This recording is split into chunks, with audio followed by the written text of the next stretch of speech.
Hello friends, ನಮಸ್ತೆ. Welcome to Lakshmi world YouTube channel. Friends, ಇವತ್ತಿನ ರೆಸಿಪಿಯಲ್ಲಿ ತುಂಬಾ ಈಸಿಯಾಗಿ ರುಚಿಯಾಗಿ ಟೊಮೊಟೊ ಗೊಜ್ಜು ಹೇಗೆ ಮಾಡೋದು ಅಂತ ತೋರಿಸ್ಕೊಡ್ತಾ ಇದ್ದೀನಿ. ಬನ್ನಿ ವಿಡಿಯೋ ಸ್ಟಾರ್ಟ್ ಮಾಡೋಣ. ಒಂದು ಪಾತ್ರೆನ ಸ್ಟವ್ ಮೇಲೆ ಇಟ್ಕೊಂಡು 2 ಸ್ಪೂನ್ ಆಗೋಷ್ಟು ಆಯಿಲ್ ಹಾಕ್ಕೊತಾ ಇದ್ದೀನಿ. ಜೊತೆಗೆ 1 ಸ್ಪೂನಷ್ಟು ಸಾಸಿವೆ ಹಾಕ್ಕೊಳ್ಳೋಣ. ಹಸಿರು ಮೆಣಸಿನ್ಕಾಯಿ 5 ತೊಗೊಂಡಿದ್ದೀನಿ. ನಾನು ಉದ್ದನೇ ಕಟ್ ಮಾಡಿ ಹಾಕ್ಕೊತಾ ಇದ್ದೀನಿ, ಯಾಕಂದರೆ ಅದು ತಿನ್ನುವಾಗ ಬಾಯಿಗೆ ಸಿಕ್ಕಿದ್ರೆ ಸೈಡ್ಗೆ ಎತ್ತಿಕ್ಬೋದು ಅಂತ. 2 ದಪ್ಪ ಈರುಳ್ಳಿನ ಉದ್ದ ಬರೋ ಥರ ಕಟ್ ಮಾಡಿಕೊಂಡು ಹಾಕ್ಕೊತಾ ಇದ್ದೀನಿ. ಈರುಳ್ಳಿ ಮತ್ತು ಟೊಮೊಟೊ ಹಣ್ಣು ಎರಡೂ ಸ್ವಲ್ಪ ಜಾಸ್ತಿ ಬೇಕಾಗುತ್ತೆ ಇಲ್ಲಿ, ಯಾಕಂದರೆ ತಿನ್ನುವಾಗ ಈರುಳ್ಳಿ ಮತ್ತು ಟೊಮೊಟೊ ಎರಡೂ ಸಿಕ್ಕಿದ್ರೆ ಚೆನ್ನಾಗಿರುತ್ತೆ. ಈರುಳ್ಳಿ ಸ್ವಲ್ಪ ಸಾಫ್ಟ್ ಆಗೋ ತನಕ ಫ್ರೈ ಮಾಡ್ಕೊಬೇಕು.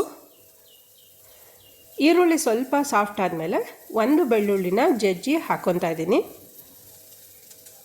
ನಾನಿಲ್ಲಿ ಬೆಳ್ಳುಳ್ಳಿ ಮಾತ್ರ ಯೂಸ್ ಮಾಡ್ತಾಯಿದ್ದೀನಿ, ಶುಂಠಿ ಏನು ಯೂಸ್ ಮಾಡ್ತಿಲ್ಲ. ಕರಿಬೇವಿನ ಸೊಪ್ಪು ಸ್ವಲ್ಪ ಹಾಕ್ಕೊತಾ ಇದ್ದೀನಿ. ಇಷ್ಟೆಲ್ಲ ಫ್ರೈ ಆದಮೇಲೆ ಸ್ವಲ್ಪ ಫ್ರೈ ಮಾಡ್ಕೊಂಡಾದ್ಮೇಲೆ 4 ಟೊಮೊಟೊ ಹಣ್ಣು ತೊಗೊಂಡಿದ್ದೀನಿ. ಟೊಮೊಟೊ ಹಣ್ಣು ಚಿಕ್ಕದಾಗಿ ಕಟ್ ಮಾಡಿಕೊಂಡು ಮಿಕ್ಸ್ ಮಾಡಿಕೊಂಡು ಫ್ರೈ ಮಾಡ್ಕೊಳ್ಳೋಣ. ನಾನಿಲ್ಲಿ ಜಾಮೂನ್ ಟೊಮೊಟೊ ಯೂಸ್ ಮಾಡ್ತಾಯಿದ್ದೀನಿ. ನಾಟಿ ಟೊಮೊಟೊ ಹಣ್ಣು ತುಂಬ ಹುಳಿ ಬಂದುಬಿಡುತ್ತೆ ಅಂತ, ಹಾಗೆ ನಮ್ಮ ಮನೆಯಲ್ಲೆಲ್ಲ ಜಾಸ್ತಿ ಜಾಮೂನ್ ಟೊಮೊಟೊ ಹಣ್ಣೇ ಯೂಸ್ ಮಾಡೋದು. ಟೊಮೊಟೊ ಹಣ್ಣು ಸಾಫ್ಟ್ ಆದಮೇಲೆ ನೋಡಿ ಒಂದು ಪ್ಲೇಟ್ ತೆಗೆದು ತೋರಿಸ್ತಾ ಇದ್ದೀನಿ. ಚಿಲ್ಲಿ ಪೌಡರ್ ಹಾಕ್ಕೊಳ್ಳೋಣ. 1.5 ಸ್ಪೂನಷ್ಟು ಚಿಲ್ಲಿ ಪೌಡರ್ನ ಹಾಕ್ಕೊತಾ ಇದ್ದೀನಿ, ಯಾಕಂದರೆ ಹಸಿರು ಮೆಣಸಿನ್ಕಾಯಿ ಬೇರೆ ಹಾಕ್ಕೊಂಡಿರ್ತೀವಲ್ವ, ಹಾಗಾಗಿ 1.5 ಸ್ಪೂನಷ್ಟು ಸಾಕಾಗುತ್ತೆ.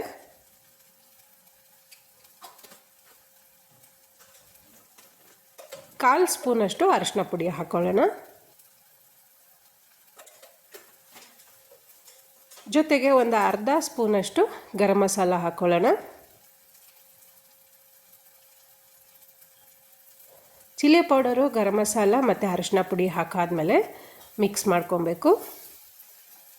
ಎಷ್ಟು ಬೇಗ ಆಗುತ್ತೆ ಅಂದರೆ ತುಂಬಾ ಸಿಂಪಲ್ಲು, ಬಟ್ ರುಚಿ ಮಾತ್ರ ತುಂಬ ಚೆನ್ನಾಗಿರುತ್ತೆ. ಸ್ವಲ್ಪ ನೀರು ಹಾಕ್ಕೊಳ್ಳೋಣ, ಯಾಕಂದರೆ ಗ್ರೇವಿ ಥರ ಬರಬೇಕಲ್ವ, ಅದಕ್ಕೋಸ್ಕರ ನೀರು ಹಾಕ್ಕೊಂಡು ಸ್ವಲ್ಪ ಮಿಕ್ಸ್ ಮಾಡ್ಕೊಬೇಕು.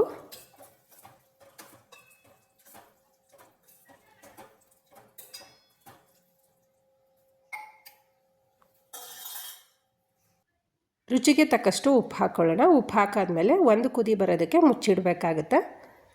ನೋಡಿ, ಕುದಿ ಬರ್ತಾಯಿದೆ. ತುಂಬಾ ಚೆನ್ನಾಗಿ ಬರುತ್ತೆ. ರೊಟ್ಟಿಗೆ, ಚಪಾತಿಗೆ ಮತ್ತು ರೈಸ್ಗಂತೂ ತುಂಬಾ ಚೆನ್ನಾಗಿ ಬರುತ್ತೆ. ನೀವು ಒಂದು ಸಲ ಟ್ರೈ ಮಾಡಿ. ಲಾಸ್ಟಲ್ಲಿ ಇವಾಗ ಅರ್ಧ ಹೋಳು ನಿಂಬೆಹಣ್ಣಷ್ಟು ಹಿಂಡ್ಕೊತಾ ಇದ್ದೀನಿ. ನಿಂಬೆಹಣ್ಣು ಮತ್ತು ಟೊಮೊಟೊ ಹಣ್ಣು ಇರೋದ್ರಿಂದ ರುಚಿ ತುಂಬಾ ಚೆನ್ನಾಗಿ ಬರುತ್ತೆ. ಫ್ರೆಂಡ್ಸ್, ಈ ವಿಡಿಯೋ ನಿಮ್ಗೆ ಇಷ್ಟ ಆಗಿದ್ರೆ ಪ್ಲೀಸ್ ಲೈಕ್ ಮಾಡಿ, ಶೇರ್ ಮಾಡಿ, ಸಬ್ಸ್ಕ್ರೈಬ್ ಮಾಡಿ. ಮತ್ತೆ ಮುಂದಿನ ವಿಡಿಯೋದಲ್ಲಿ ಸಿಕ್ಕೋಣ. Thank you.